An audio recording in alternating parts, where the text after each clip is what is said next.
বাংলাদেশের অন্যতম বৃহৎ ও সম্ভাবনাময় শিল্পাঞ্চল মিরসরাই ইকোনমিক জোনে শুরু হয়েছে রেলপথ নির্মাণের কাজ, যা এই অঞ্চলের অর্থনৈতিক গতিকে আরো বেগবান করবে।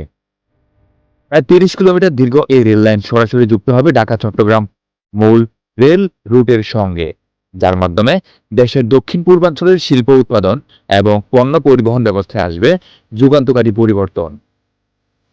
বাংলাদেশ ইকোনমিক জোন অথরিটির তত্ত্বাবধানে বাস্তবায়িত এই প্রকল্প শিল্প কারখানার কাঁচামাল ও প্রস্তুত পণ্য পরিবহনে সময় ও খরচ কমাবে, একই সঙ্গে বাড়াবে বিনিয়োগকারীদের আস্থা। মিরসরাইয়ে যে হারে দেশি বিদেশি শিল্প প্রতিষ্ঠান গড়ে উঠছে, তাতে করে রেল সংযোগ এই অঞ্চলে একটি পূর্ণাঙ্গ লজিস্টিক হাব গড়ে তোলার পথ প্রশস্ত করবে। বিশেষজ্ঞদের মতে শুধু অবকাঠামোগত উন্নয়ন নয়, এই রেল লাইন অর্থনৈতিক কর্মকাণ্ড, কর্মসংস্থান ও রফতানি বৃদ্ধিতে ব্যাপক ভূমিকা রাখবে। মিরসরাইয়ের এই রেল প্রকল্প যেন হয়ে উঠছে শিল্পায়নের নতুন দিগন্তের পথ প্রদর্শক।